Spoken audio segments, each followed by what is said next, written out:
I was swinging absent-mindedly in the garden swing. The light breeze kept tossing my hair around. Just then, I heard my father's voice, "Hey Mushera. Come here, Ma." Reluctantly, I got up, went inside, and stood in front of my father. He was wearing his cap and looked at me. In a slightly angry tone, he said, "I told you not to go out with your hair open. Have you prayed? Quickly put on your scarf." I lowered my head and slowly nodded. Glancing at his watch, he said, "You have 10 minutes left, go pray quickly." I nodded again and walked to my room. My father is very religious. He follows every rule and ritual of our faith to the letter. That's why the people in our village respect him greatly and come to him for help with any problem. I am Mushera, my father's only daughter, and I recently passed the admission exam for the madrasa. At home, it's just me, my younger brother, and my father. I don't know where my mother is. I only saw her once when I was very little, and I barely remember her face. Asking about her is strictly forbidden, and if the topic comes up, my father gets angry. A trusted family servant takes care of us. I performed wudu and offered my prayers. I don't really enjoy following all these rules, but I do it to avoid my father's anger. The path my father has followed his entire life is expected to be followed by us too, inshallah. Sometimes, all these rules feel overwhelming. So many restrictions, so many practices, it can be tiring to keep up with them all. While I was lost in these thoughts, my father called again. I went to his room with a cup of tea and asked, "You called, Father? Have you prayed?" he asked. "Yes, Abba Huzur." "Here's your tea," I replied. "Has Momin returned?" "Not yet," I said. In a stern voice, he said, "Still playing outside? How many times have I told you to spend the evening learning some hadith? He better come today." My heart skipped a beat. Today my brother was in trouble. Momin, my younger brother, is 11 years old and studying in the 5th grade at the madrasa. My father returned the teacup and said, "You go inside. Some people are coming to discuss something important." He never lets me appear in front of visitors. He always tells me to stay behind the veil.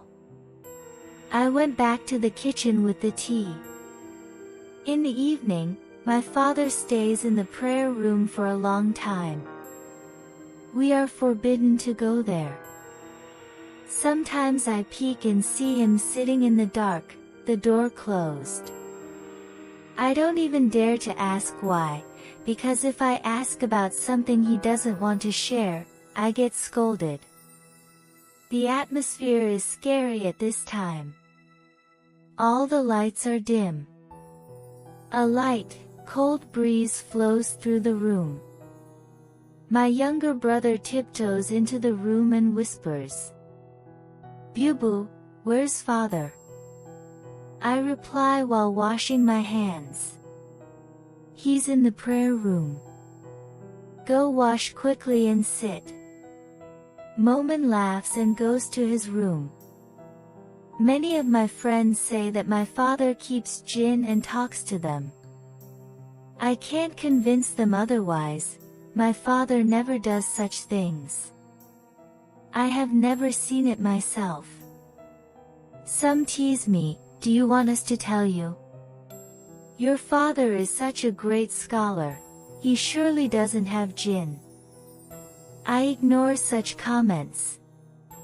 But sometimes, I think, wow, if my father really had a jinn, I'd love to see them once.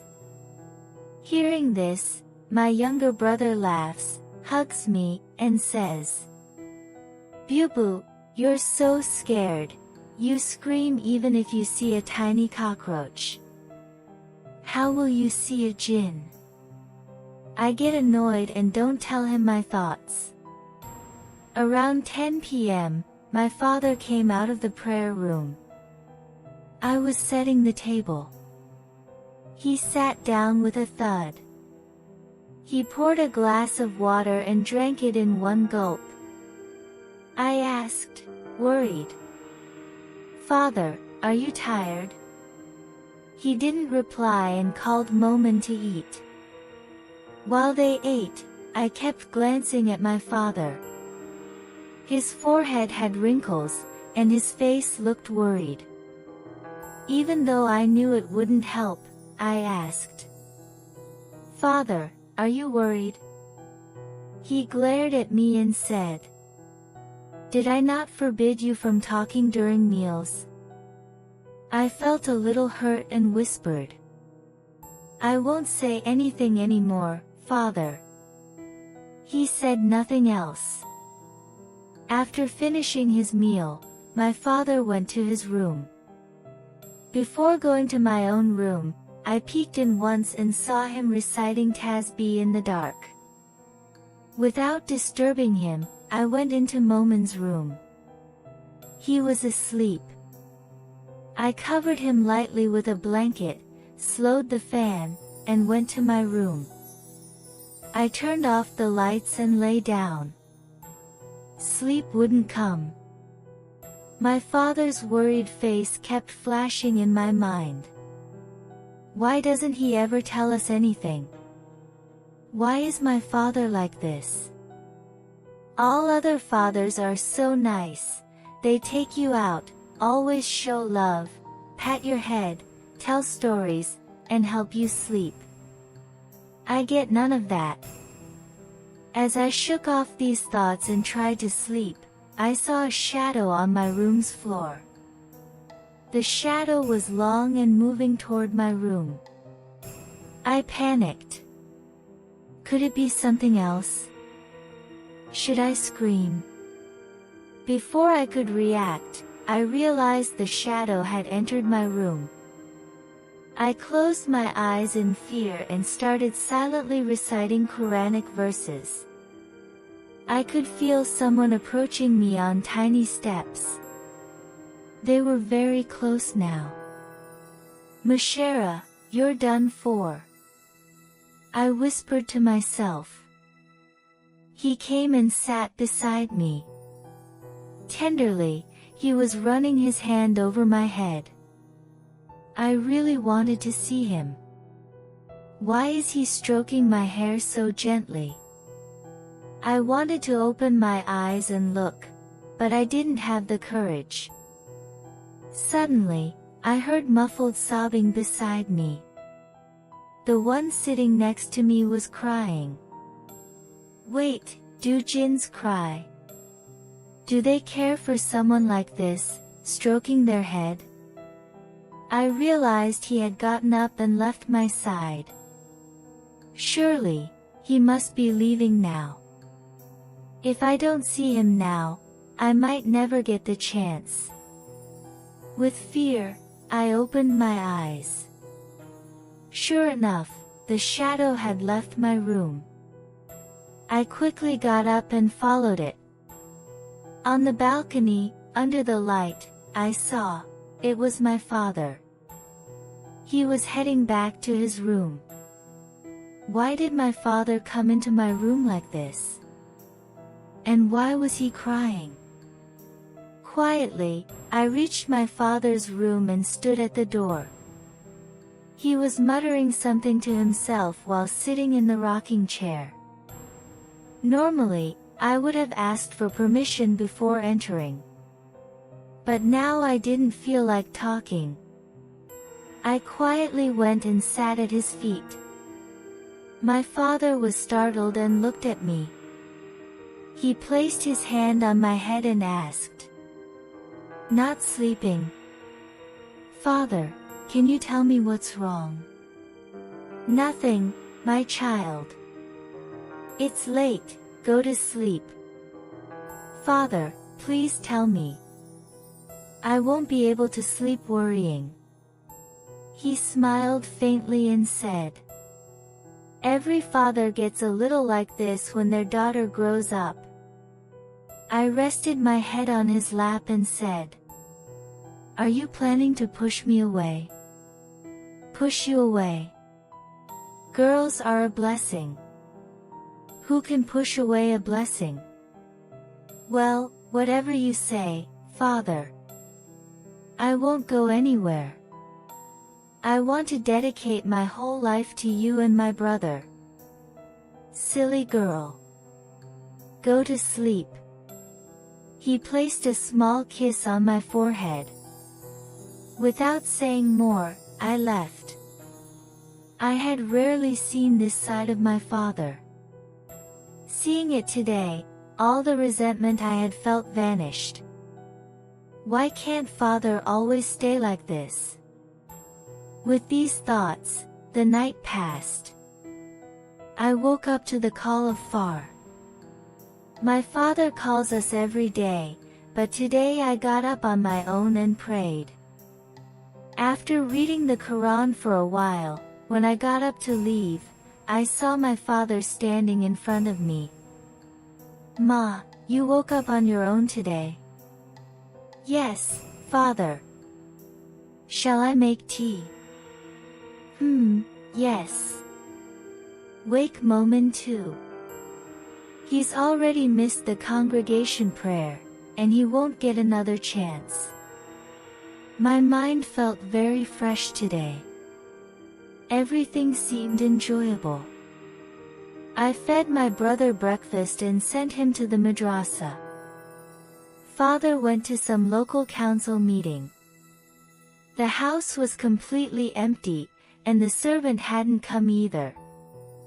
Apparently, he has been unwell for a couple of days. Father had already checked on him. Even though I wanted to go out, I couldn't.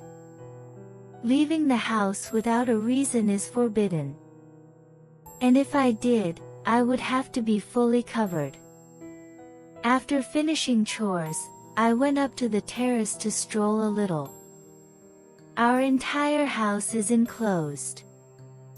There's a big garden in front, and it's a 2-story flat. I love the terrace. I have personally decorated and maintained it. I come here often in my free time.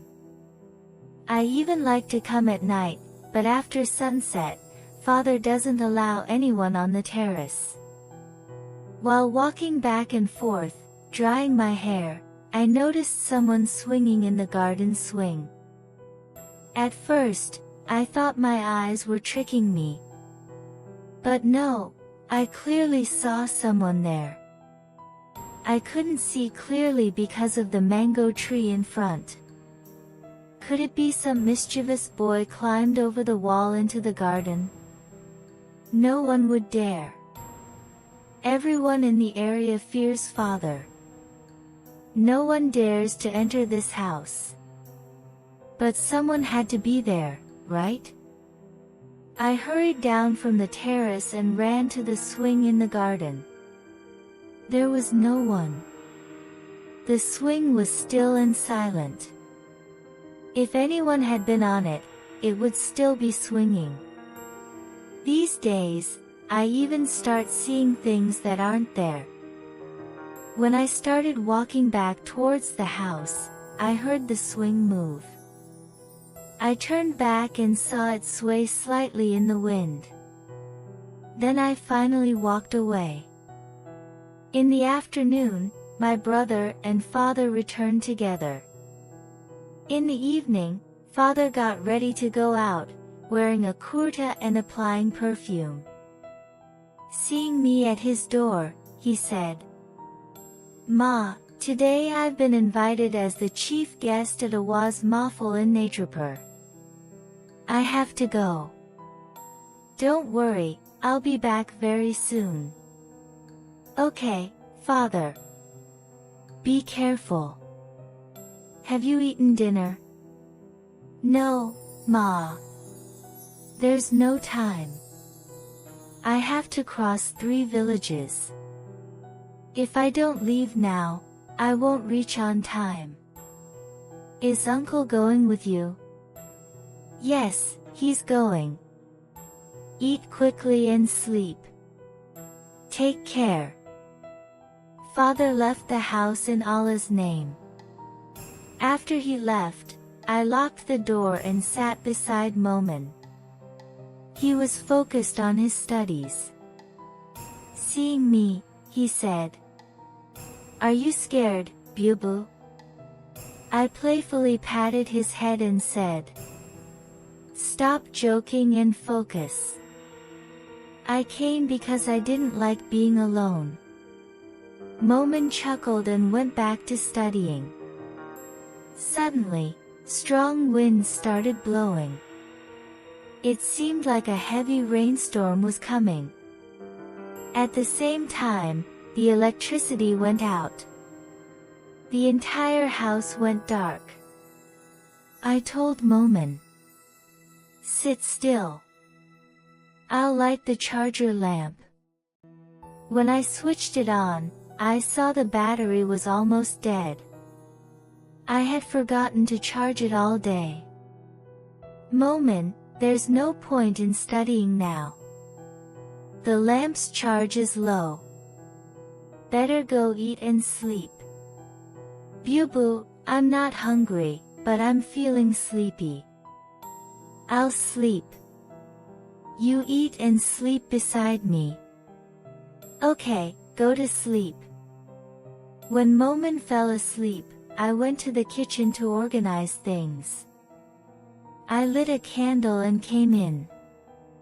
I wasn't feeling hungry, so I covered everything and left. Meanwhile, it had started raining outside. The balcony door hadn't been closed. On my way, I wondered if Father got caught in the rain without an umbrella. As I was about to close the balcony door, the candlelight blew out in the wind.